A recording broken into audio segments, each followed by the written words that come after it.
తెలంగాణ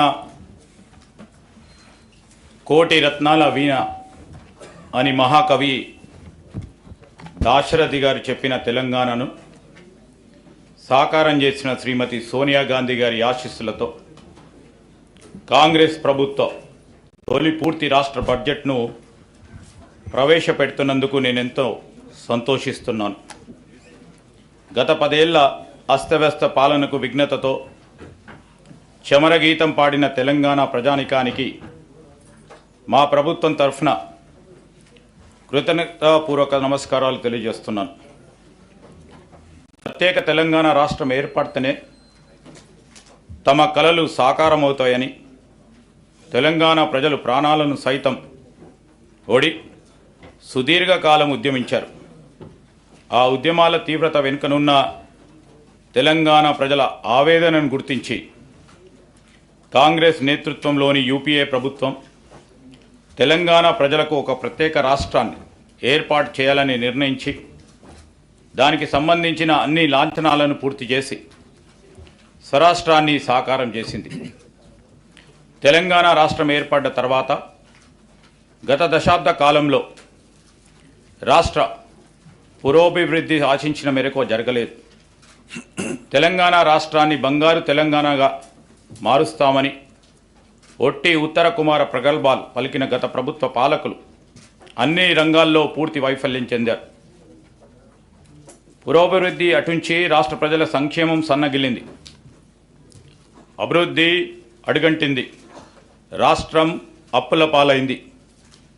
చిలికి చిలికి గాలి వాల అయినట్టు రాష్ట్ర ఆవిర్భావ సమయానికి ఉన్న 75,577 కోట్ల రూపాయల అప్పు గత ఏడాది డిసెంబర్ నాటికి వామనావతారంలా పెరిగి 6,71,757 కోట్ల రూపాయలకు చేరింది. అంటే గత 10 సంవత్సరాలలో తెలంగాణ రాష్ట్ర ప్రభుత్వ అప్పు దాదాపు 10 రెట్లు పెరిగింది. తదనంతరం గుణంగా రాష్ట్ర అభివృద్ధి జరగలేదని అక్షర సత్యం. ఉమ్మడి ఆంధ్రప్రదేశ్ రాష్ట్రంలో తెలంగాణ ప్రాంతానికి రావాల్సిన నీళ్లు, నిధులు, నియామకాలు దక్కడం లేదన్న కారణం ఉద్యమించిన రాష్ట్ర ప్రజల ఆకాంక్షలు ఎంతవరకు నెరవేరాయి అని ప్రశ్నకు మనమంతా కలిసి సమాధానం చెప్పుకోవాల్సిన అవసరం ఉంది. తెలంగాణ వాటాగా వచ్చే నీళ్లను రాష్ట్ర ప్రజలు త్రాగునీరు, సాగునీరు అవసరాలను వినియోగించుకోవాలని ప్రభుత్వ ప్రధాన సంకల్పం. అయితే గత దశాబ్ద కాలంలో పాలకులు తీసుకున్న తప్పుడు విధానపరమైన నిర్ణయాల కారణంగాను, నాణ్యత లేని పనుల కారణంగాను సాగునీటి ప్రాజెక్టులు ఆశించే ఫలితాలు ఇవ్వలేకపోతున్నాయి. నీళ్లు ఏ కాలువల ద్వారా పారించాలనే ధ్యేయంతో కాకుండా అవినీతి సొమ్మును ఏ కాలువల ద్వారా ప్రవహింపచేయాలనే లక్ష్యంతో గత ప్రభుత్వం పనిచేయడం వలన రైతులు సాగునీటి సమస్యలు అపరిష్కృతంగానే మిగిలిపోయాయి. పర్యవసానంగా నీళ్లను మనం సమర్థవంతంగా వాడుకోలేని పరిస్థితి దాపురించింది. ఈ పరిస్థితి నుండి బయటపడే విధంగా తగిన దిద్దుబాటు చర్యలను చేపట్టడంతో పాటు మరింత మేలైన ప్రాజెక్టుల నిర్మాణం చేపట్టాలనే కృతనిశ్చయంతో ఈ ప్రభుత్వం ఉంది. ఇక నిధుల విషయానికి వస్తే గత ప్రభుత్వ కాలంలో ఆదాయం ద్వారా కానీ, అప్పుల ద్వారా కానీ, తదితర మార్గాల ద్వారా కానీ సమకూరిన నిధుల వ్యయానికి రాష్ట్ర పురోగతికి ఏమాత్రాన పొంతన లేని పరిస్థితి నెలకొంది. ఒక ప్రక్క అప్పులు పెరగడంతో పాటు వేరొక ప్రక్క బిల్లులు, బకాయిలు భారీగా పేరుకుపోవటం వల్ల రాష్ట్ర ఆర్థిక పరిస్థితి ప్రమాద స్థాయికి చేరుకుంది. ప్రణాళికాబద్ధంగా నడపవలసిన రాష్ట్ర ఆర్థిక వ్యవస్థను ఒంటెద్ది పోకడంతో సొంత జాగీర్ల ఆర్థిక క్రమశిక్షణ ఏమాత్రం పాటించక గత ప్రభుత్వం చేసిన తప్పిదాల పర్యవసానం మేము వారసత్వంగా అందుకున్నాం. రాష్ట్ర విభజన నాటికి ఎంతో సమృద్ధిగా, ఆర్థికంగా పరిపుష్టిగా ఉన్న రాష్ట్రం నేడు అప్పుల కుప్పగా మారడం విచారకరం. కనీసం రాష్ట్ర ప్రభుత్వ ఉద్యోగుల వేతనాలు చెల్లింపులకు, పెన్షన్ చెల్లింపులకు కటకటలాడి సరైన కాలంలో చెల్లించకపోవడం వారి ఆర్థిక క్రమశిక్షణ రాహిత్యానికి, ప్రజా సంక్షేమంపై నిర్లక్ష్యానికి మచ్చుతునక మాత్రమే. ఇటువంటి నిర్లక్ష్య వైఖరి వలన అటు ఉద్యోగులు, పెన్షనర్లు మాత్రమే కాక సామాన్య ప్రజలు, ప్రభుత్వ పథకాలపై ఆధారపడిన అభాగ్యులు, పేద ప్రజలు చెప్పుకోలేని కష్టాలు పడ్డారు. మా ప్రభుత్వం ఏర్పడే నాటికి కుంటుపడిన ఆర్థిక వ్యవస్థను గాడిలో పెట్టడం, మేము ఎదుర్కొన్న పెను సవాళ్లు, తలకు మించిన రుణభారం ఉన్నప్పటికీ దుబారా ఖర్చులు కట్టడి చేసి ఆర్థిక క్రమశిక్షణతో పాలన ప్రారంభించాం.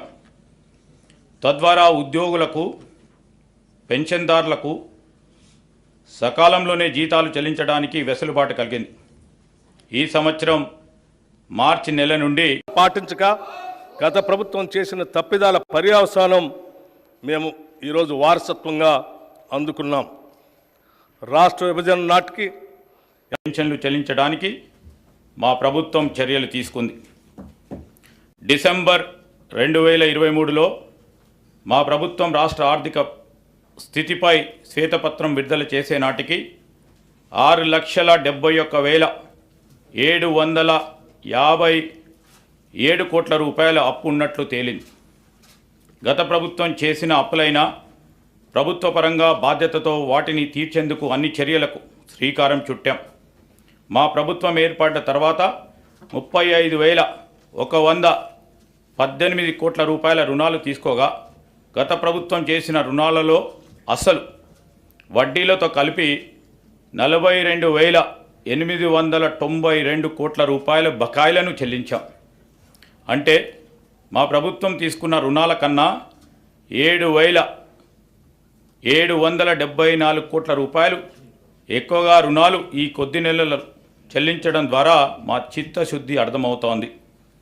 గత ప్రభుత్వ నిర్వాహకం వలన చివరికి అప్పులు కట్టడానికి, అప్పులు తీసుకునే పరిస్థితికి రాష్ట్రం దిగజారింది. రాష్ట్ర ఆర్థిక పరిస్థితి ఎంత క్లిష్టంగా ఉన్నా సంక్షేమాన్ని మాత్రం మేము విస్మరించలేదు. డిసెంబర్ నుండి నేటి వరకు 34,579 కోట్ల రూపాయలు వివిధ పథకాలపై ఖర్చు చేశాం. ఈ పథకాల్లో ముఖ్యమైనవి మహిళలకు ఉచిత బస్సు ప్రయాణం, 200 యూనిట్ల ఉచిత కరెంటు, రైతు భరోసా, బియ్యంపై సబ్సిడీలు మరియు చేయూత.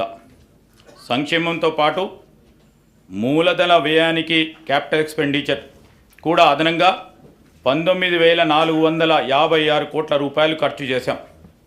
తెలంగాణ రాష్ట్రం ఏర్పడ్డ 10 ఏళ్ల తర్వాత వాస్తవానికి దగ్గరగా ప్రణాళికబద్ధమైన బడ్జెట్ను తొలిసారిగా మా ప్రభుత్వం 2024 ఫిబ్రవరి 10న శాసనసభలో ప్రవేశపెట్టడం జరిగింది.